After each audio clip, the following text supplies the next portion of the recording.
Ethical Issues in Management Communication, Chapter 4. This chapter is very, very important because unfortunately in recent decades we have had lots of corporations that have had very unethical means of doing business that has caused great harm to others. And this is something that basically our society does not condone, and it's very important that people in business understand that basically people's personal ethics and business ethics do flow in to their everyday lives of everyone. The learning objectives in this chapter are define the 6 theories of moral problems common to businesses, describe the central issues of moral philosophy, differentiate between personal ethics and societal ethics, explain ethical issues in lieu of codes of ethics, determine the appropriate time for whistleblowing, explain the guidelines for ethical behavior. There are common customs and standards of conduct that help people work together. And basically, it's very important that people have these standards in place. Everyone thinks they are ethical. And one of the problems with this, as you get into becoming a global corporation, you find out there's many different sets of ethics in the world. Most ethics or good ethical standards are broken due to power, greed, and misplaced values. And if the people at the top are ethical, it will flow through the firm. If the people at the top are not ethical, it will not flow through the firm, and you'll end up sometimes with very horrible situations where a lot of people lose their entire life savings. Moral problems are common to business, and as I said before, there's 6 of them. One is consequentialism. This is where a person believes he is moral and the consequences of his actions are good. Well, your consequences of your actions can be good, and you still might not be moral. If you break into a store to get medication for your child that you can't afford, consequences of your action are good, but how you went about getting that medication is not. So basically, people's actions and the consequences do not always match. Decision theory. A person uses scarce information to make a choice they believe to be optimal. But basically, if that decision is wrong, they have used scarce materials, and that wouldn't be fair to someone else. Deontology. A person feels more loyal to doing his or her duty than protecting others. And basically, when you follow someone you know who is deceiving, who is not being ethical, you are practicing this. When you allow something to go on that you know is wrong, then you are also wrong. Theology is the moral. It's that there's a supreme being who will provide a purpose for human existence. So basically, if you have an entrepreneur, he's a devout Christian, and he doesn't want to have his business open on Sundays, that would be maybe a moral problem for other people who didn't believe in this supreme being, or for his workers who could work on Sunday but may not be able to work other days of the week. Not that the person starting it is wrong, don't get me wrong. But what you have to realize is different people have different views. Ethics isn't always the same. Utilitarian theory of punishment. Punishment is warranted to protect against evil. So you punish sometimes because of what someone has done. Companies are being made to clear sites by the EPA because of illegal dumping. Sometimes firms may not have realized their employees were doing this. Sometimes they do realize their employees were doing this. But it doesn't matter. They should have known. And then utilitarianism is where most people benefit from the actions. And basically here, what you want to do is you're making decisions that may hurt some people while helping others. So you don't want to hurt the existing people to bring in new people, because then all you're doing is changing who you're hurting.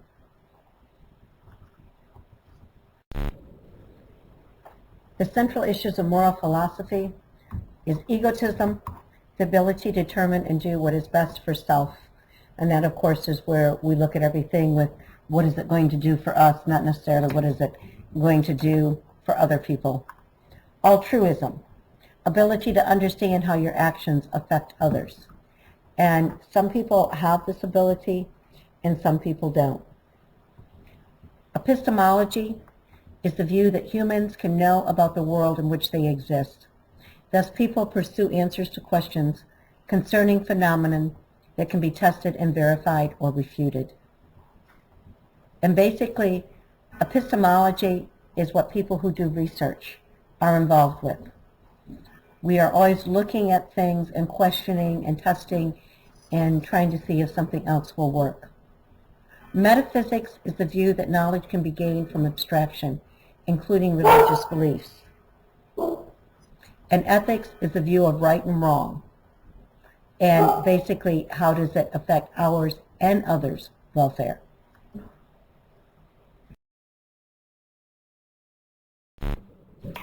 Values and ethics are personal and societal.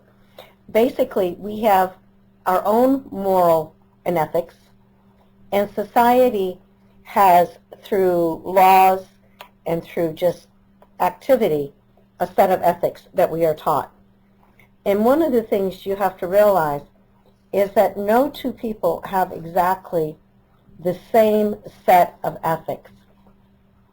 And basically, our rights that are guaranteed to us by the Constitution are part of the ethics of what U.S. people believe. If you look at the bomber in Boston, this is the first time in history this country has not allowed someone, be they the combatant, whatever you want to call it, to be buried on our soil. And there is really a furor in Boston currently about burying this person there.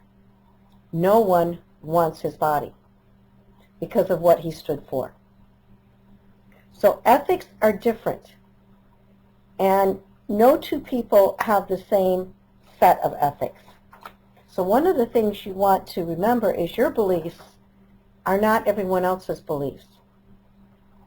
Hopefully you will work for a company whose beliefs are very similar to yours, because it's a lot easier to work for a company that you can agree with. Right and wrong are ethical judgments,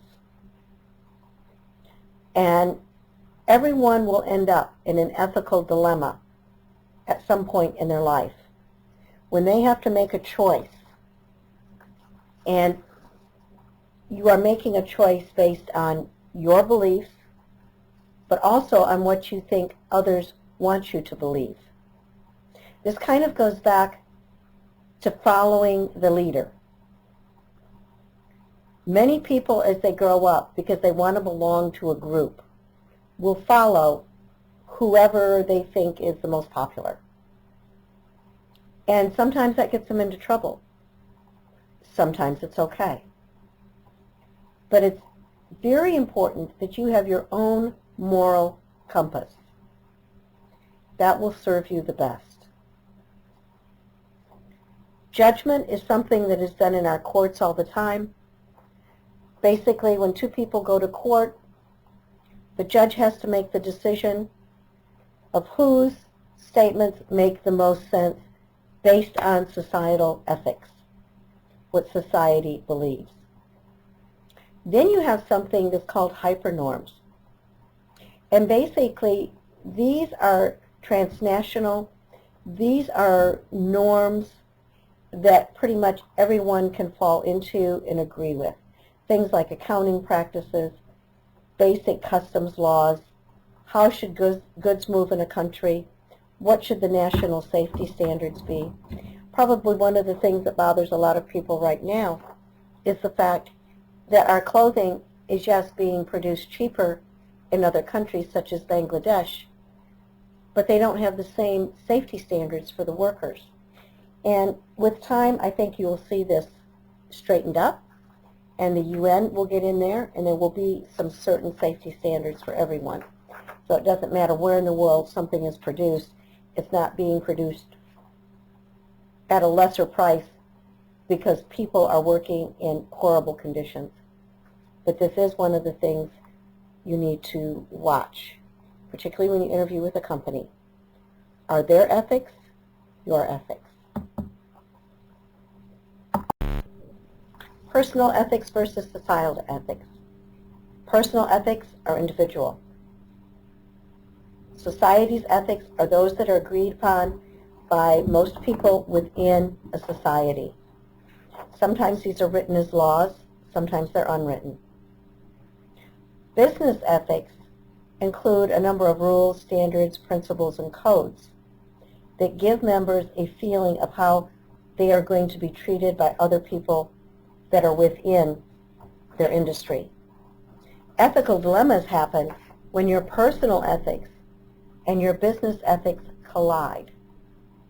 And basically you have to decide at that point which role are you going to support, because you can't support both of them. We've talked about personal ethics. It's also cultural. As you move from one culture to another, the ethics change. While bribery is not permissible in the United States, in many countries, if you do not bribe someone, that's their only source of income. And everybody knows that they're bribed, and it's also known that's how they make their money, and it's okay.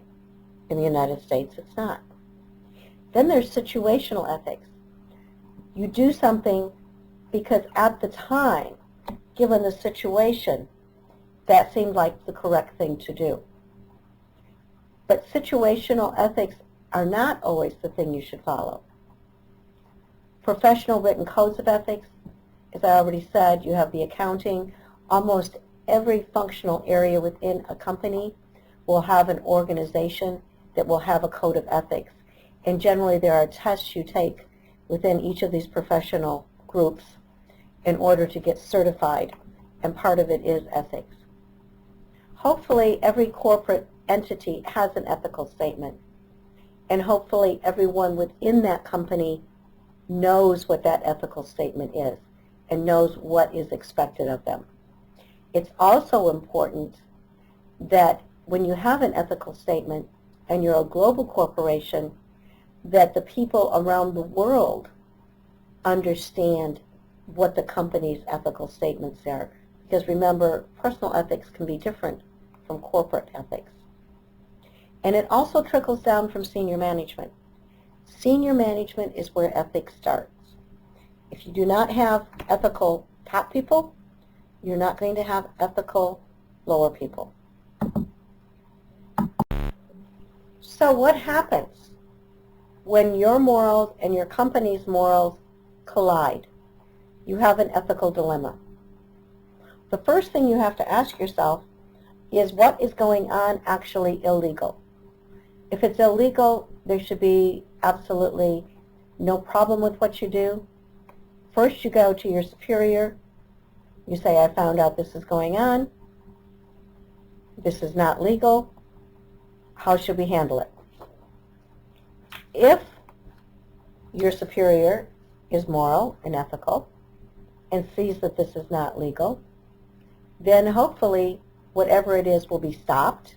It'll be handled internally, and you can go on with life. However, if it is immoral and it's wrong, and you do not get support, then you're going to have to think about this further. Some things that could be unethical is an excessive emphasis on profits. Basically, it is not unusual for firms to do what is called selling forward. You're at the end of a quarter, you're about to break your record for the year, so what you do is you get some major clients to buy enough product that it puts you over the top. Now what you're doing is you're robbing from the next year. because they didn't really need that product right now. They're going to use it. But what it means is the following year, they'll probably purchase less. So it's kind of like a little white lie.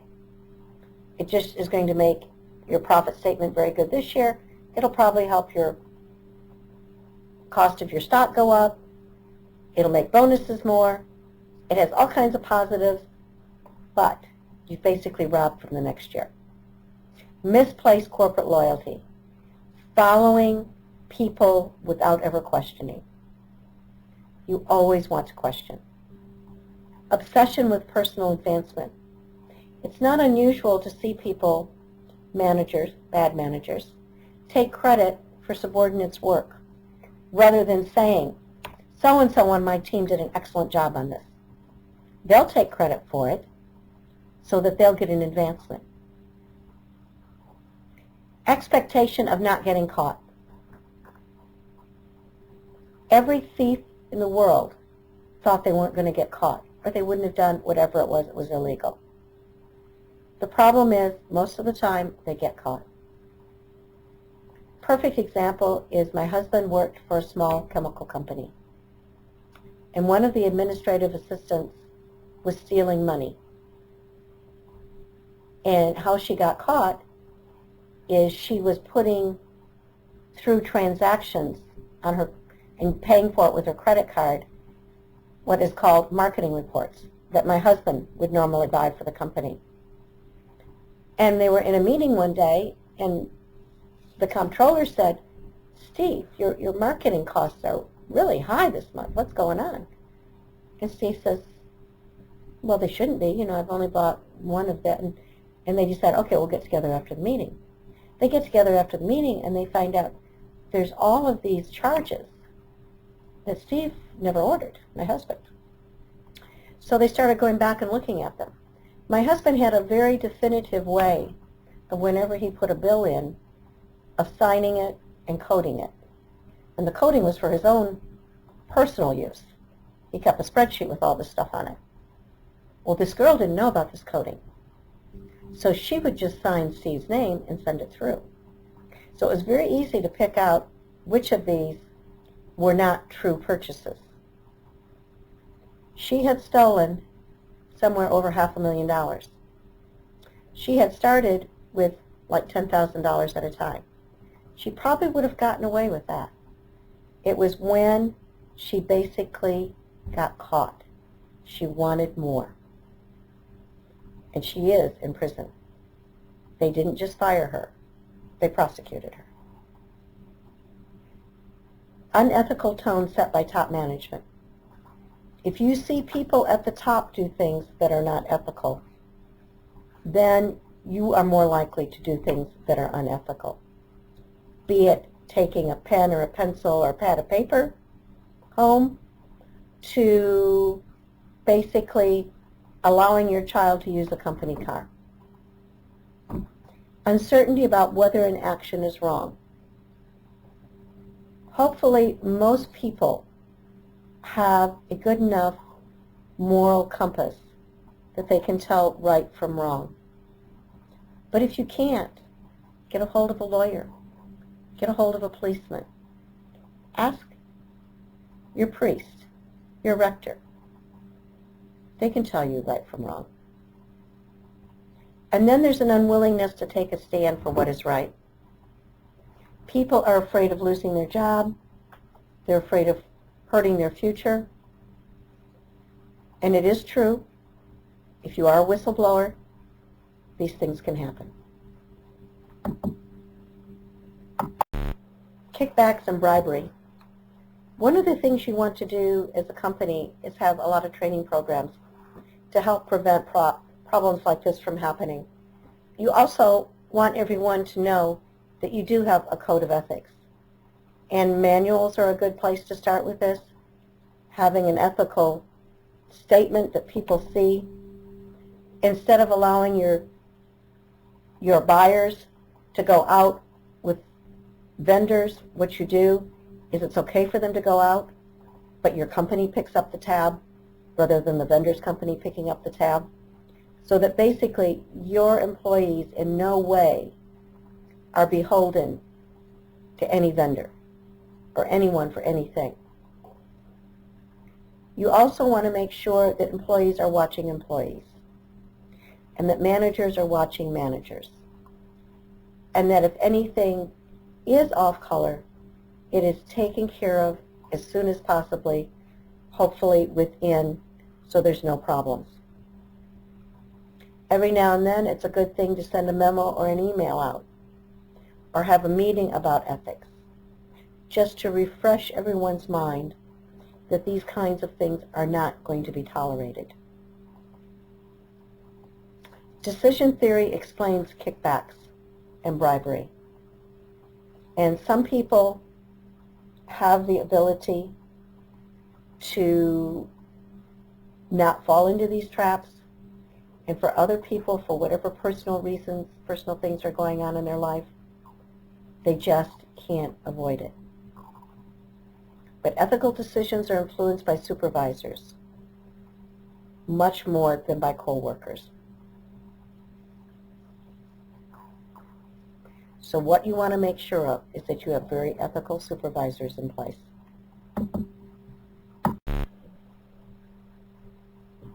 People who blow the whistle.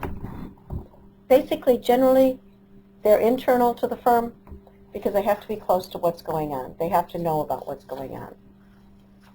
Sometimes, though, it is external to the firm. An accounting firm could catch a problem, but generally it's internal. Normally, the people have tried to share the information internally, and for some reason, they have gotten turned off by the answers they've gotten. Nothing is done about the problem. Then what they do sometimes is they will go ahead and share the information with the media. Once it is shared with the media, the company has to do something. Generally, one of the first things they do is they try and fire the person who actually did it. People, it's unfortunate, look at whistleblowers as people who are working outside of the organization. And for some reason, for Americans, that isn't how we like to see things done. We would prefer for problems within a company to be fixed within that company. However, sometimes that's just not possible. Sometimes the problem is so large and so encompassing so many people in the firm who know, who are willing to allow this to go on. The only way to stop it is to go outside. These whistleblowers have saved lives, they've prevented injuries, and they've stopped corruption. How many of you now buy your dog food from only American producers because of what happened with the Chinese dog food? Or don't buy any toys for your children that are made in China because of the problems with paints? These are things that people have to deal with. It's an act of personal consciousness. And there are a lot of personal risks because you can be fired. Other companies may not hire you because they may think, oh, you're just looking for problems. There could be retaliation. People could threaten your life because they're probably going to lose their job. Whistleblowers tend to have higher education, higher professional and social status. They have group affiliations. There's groups they belong to. And they do believe that individual beliefs are more important than the corporation. They do not fall into that loyalty to the corporate motto, whatever it may be. If you look at figure 4-2, the communicative act of a whistleblower for the greater good, it's utilitarianism at work and business ethics. And a whistleblower can define generally as a single person. Generally, it is a subordinate to one of the accused in the firm. They're well informed. They know their facts. They're an insider. They are greatly agitated about the situation and highly motivated to correct it. Sometimes they even turn into a judge. And after all is said and done, they're generally perceived to be a traitor and a hero. depending on which side you are on. Whistleblowing is defined as a communicative act which is intentional, responsive, accusatory, public, support-seeking, via various media, refutational, and straining a contractual agreement. Because you have somebody who is a member of a firm who basically is breaking a contractual agreement by taking something that's internal to the corporation and taking it outside. But whistleblowers are responsive to what is going on and the fact that it is wrong. They are more concerned about the public than they are about themselves. And what they're trying to do is get support to end this discriminatory or hurtful act that is happening to the public. Guidelines for ethical behavior. Basically, you've got choices to make as far as guidelines. You can look to the laws, and laws are always a good place to look because it's pretty clear. It either is or it isn't. You can look to the values and beliefs of the firm or the values and beliefs, your personal values and beliefs. You can look to written ethical codes. If you're in an organization, you can review those and see whether you figure that they apply or not. You can look at the situation, and you can say, in this situation, maybe I should let it go, because maybe it's really not hurting anyone, and the overall is it's helping. But you need to be careful about situational ethics. Internationally, you have to realize that all countries do not live by the same ethical standard. So you have an ethical dilemma. How do you solve it? How do you decide if you should be a whistleblower? First, identify the situation. Find and apply the appropriate code, law, belief, written code that belongs to this situation. You need to come up with a decision once you apply that code and find an answer. Then you need to implement an ethical solution. Now that you know it's right or it's wrong, how are you going to bring this out in the open? And then you need to communicate the solution, both internally and externally.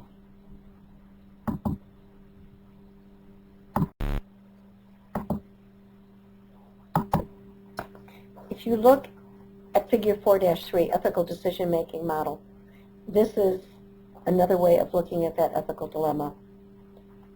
And basically, employees with higher levels of cognitive moral development will make ethical decisions more than those with lower levels of cognitive moral development. We also know that females will make decisions to blow a whistle more than males will. Also, employees with a high Machiavellianism will tend to engage in more unethical behaviors than those with a low score. Also, a manager's faith in God or a supreme being and their affiliations with faith-based organizations are very key to their moral choices, and sometimes how what some of us see as immoral, they see as moral. So the accountability, the cognitive, the personality, the demographics, and then the moral intensity that is put on each of those will determine an individual's ethical intent and behavior.